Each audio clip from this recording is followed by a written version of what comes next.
8 through 12. Dear Heavenly Father, I thank you for another brand new day. I pray that you speak to us and touch our hearts and spirits and minds and allow us to draw closer to you. Protect us from all of the many tricks of the enemy. Strengthen us so that we may bear fruit in all seasons. I thank you for your word. Thank you that it's given freely. In Jesus' name, amen. Then the people of Ephraim asked Gideon, "Why have you treated us this way? Why didn't you send for us when you first went out to fight the Midianites?" And they argued heatedly with Gideon. But Gideon replied, "What have I done compared to you? Aren't the last grapes of Ephraim's harvest better than the entire crop of my little clan of Abzan? God gave you victory over Oreb and Zeb, the generals of the Midianite army. What have I done compared to that?" When the men of Ephraim heard Gideon's answer, they were no longer angry. Gideon then crossed the Jordan River with the 300 men, and though they were exhausted, they continued to chase the enemy. When they reached Succoth, Gideon asked the leaders of the town, "Will you please give my warriors some food? They are very tired, and I am chasing Zebah and Zalmunna, the kings of Midian." But the leaders of Succoth replied, "You haven't caught Zebah and Zalmunna yet. Catch them first, and then we will feed your warriors." So Gideon said, "After the Lord gives me victory over Zebah and Zalmunna, I will return and tear your flesh with the horns and briars of the wilderness." From there, Gideon went up to Peniel and asked for food, but he got the same answer. So he said to the people of Peniel, "After I return in victory, I will tear down this tower." By this time, Zebah and Zalmunna were in Karkor with the remnant of 15,000 warriors, all that remained of the allied armies of the east. For 120,000 had already been killed. Gideon circled around by the caravan route east of Nobah and Jogbehah, taking the Midianite army by surprise. Zebah and Zalmunna, the two Midianite kings, fled, but Gideon chased them down and captured all their warriors.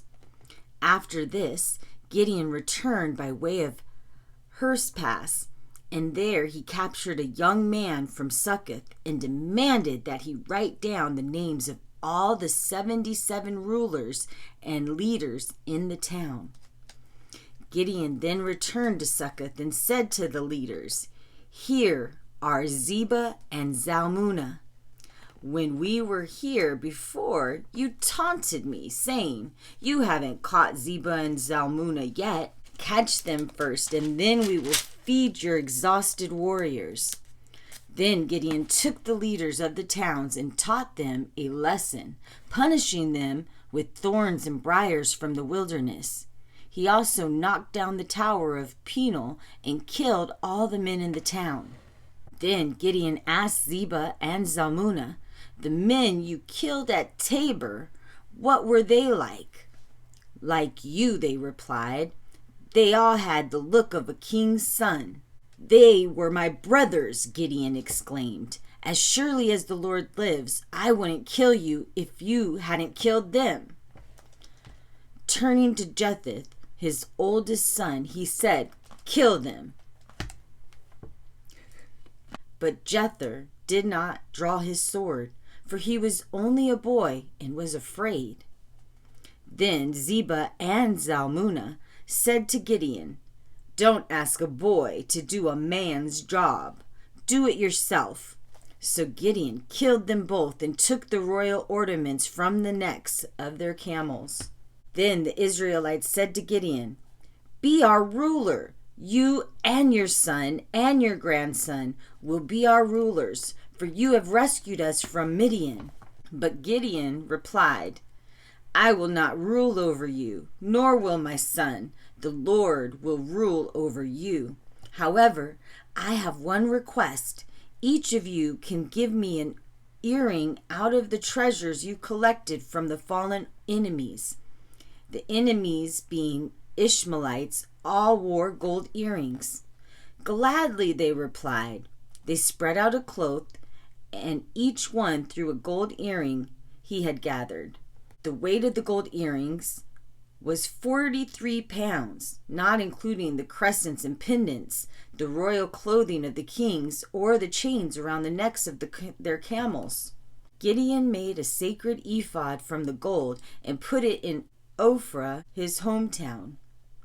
But soon all the Israelites prostituted themselves by worshiping it, and it became a trap for Gideon and his family. That is the story of how Israel subdued Midian, which never recovered. Throughout the rest of Gideon's lifetime, about 40 years, the land was at peace. Then Gideon, son of Joash, returned home. He had 70 sons, for he had many wives. He also had a concubine in Shechem, who bore him a son named Abimelech. Gideon died when he was very old, and he was buried in the graves of his father Joash at Ephraim in the land of the clan of Abiezer. As soon as Gideon was dead, the Israelites prostituted themselves by worshiping the images of Baal, making Baal-berith their god. They forgot the Lord their God, who had rescued them from all their enemies surrounding them. Nor did they show any loyalty to the family of Jerubbaal, that is Gideon, despite all the good he had done for Israel. One day Gideon, son of Abimelech, went to Shechem to visit his mother's brother. He said to them and to the rest of his mother's family, "Ask the people of Shechem whether they want to be ruled by all 70 of Gideon's sons or by one man. And remember, I am your own flesh and blood." So Abimelech's uncle spoke to all the people of Shechem on his behalf, and after listening to their proposal, they decided in favor of Abimelech because he was their relative. They gave him 70 silver coins from the temple of Baal-berith, which he used to hire some soldiers who agreed to follow him. He took the soldiers to his father's home at Ophrah, and there, on one stone, they killed all 70 of his half-brothers. But the youngest brother, Jotham, escaped and hid. Then the people of Shechem and Beth Millo called a meeting under the oak beside the pillar at Shechem and made Abimelech their king. When Jotham heard of this, he climbed to the top of Mount Gerizim and shouted, "Listen to me, people of Shechem. Listen to me if you want God to listen to you. Once upon a time, the trees decided to elect a king. First, they said to the olive tree, 'Be our king.' But it refused, saying, 'Should I quit producing the olive oil that blesses both God and people just to wave back and forth over the trees?' Then they said to the fig tree, 'You be our king.' But the fig tree also refused, saying, 'Should I quit producing my sweet fruit just to wave back and forth over the trees?' Then they said to the grapevine, 'You be our king.' But the grapevine replied, 'Should I quit producing the wine that cheers both God and people just to wave back and forth over the trees?' Then all the trees finally turned to the thorn bush and said, 'Come, you be our king.' And the thorn bush replied, 'If you truly want to make me your king, come and take shelter in my shade. If not, let fire come out from me and devour the cedars of Lebanon.' Now make sure you have acted honorably and in good faith by making Abimelech your king, and that you have done right by Gideon and all of his descendants. Have you treated my father with the honor he deserves, for he fought for you and risked his life when he rescued you from the Midianites? But now you have revolted against my father and his descendants, killing his 70 sons on one stone. And you have chosen his slave woman's son, Abimelech, to be your king just because he is your relative. If you have acted honorably and in good faith towards Gideon and his descendants, then may you find joy in Abimelech, and may you find joy in you. But if you have not acted in good faith, then may fire come out from Abimelech and devour the people of Shechem and Beth Millo, and may fire come out from the people of Shechem and Beth Millo and devour Abimelech. Then Jotham escaped and lived in Beer because he was afraid of his brother Abimelech. After Abimelech had ruled over Israel for 3 years, God stirred up trouble between Abimelech and the people of Shechem, and they revolted. In the events that followed, God punished Abimelech and the men of Shechem for murdering Gideon's 70 sons. The people of Shechem set an ambush for Abimelech on the hilltops and robbed everyone who passed that way. But someone warned Abimelech about their plot. At that time, Gal, son of Ebed, moved to Shechem with his brothers and gained the confidence of the people of Shechem.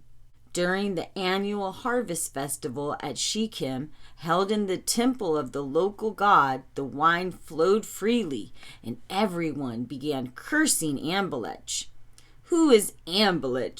Gal shouted. "He's not a true descendant of Shechem.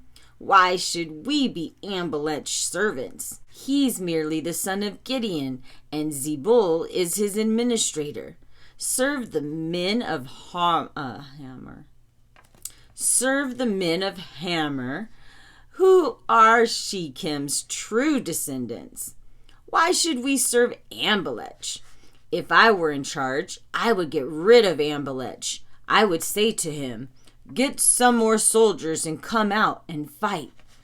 But when Zebulun, the leader of the city, heard what Gal was saying, he was furious. He sent messengers to Abimelech in Armah, telling him, "Gal, son of Ebed, and his brothers have come to live in Shechem, and now they are inciting the city to rebel against you. Come by night with an army and hide out in the fields. In the morning, as soon as it is daylight, storm the city. When Gal and those who are with him come out against you, you can do with him as you wish." So Abimelech and his men went by night and split into 4 groups, stationing themselves around Shechem. Gal was standing at the city gates when Abimelech and his army came out of hiding.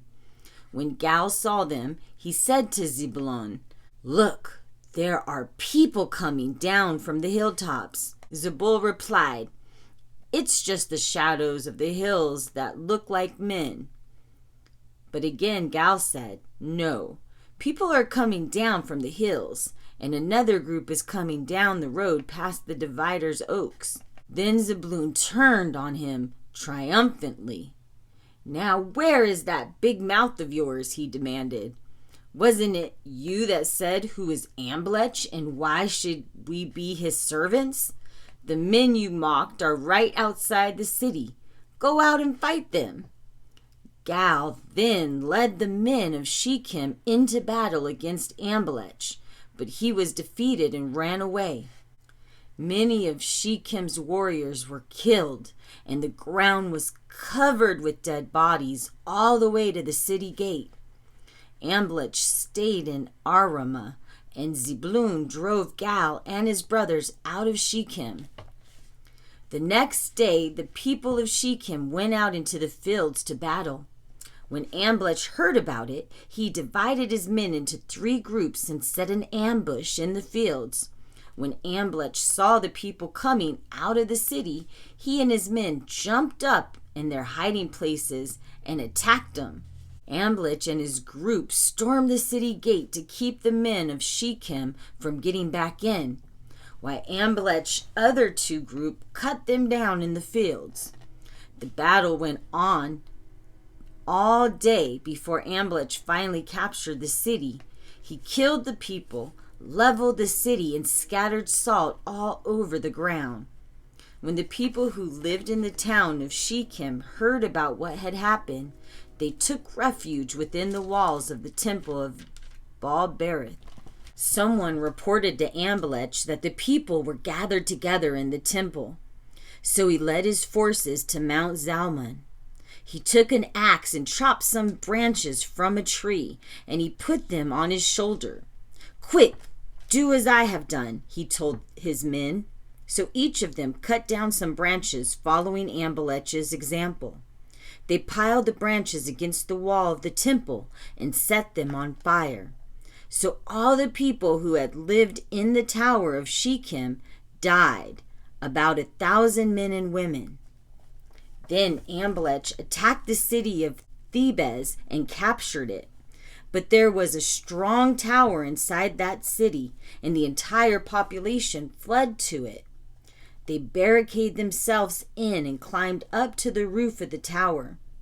Abimelech followed them to attack the tower, but as he prepared to set fire to the entrance, a woman on the roof threw down a millstone that landed on Abimelech's head and crushed his skull. He said to his young armor-bearer, "Draw your sword and kill me. Don't let it be said that a woman killed Abimelech." So the young man stabbed him with his sword, and he died. When Abimelech's men saw that he was dead, they disbanded and returned to their homes. Thus God punished Abimelech for the evil he had done against his father by murdering his 70 brothers.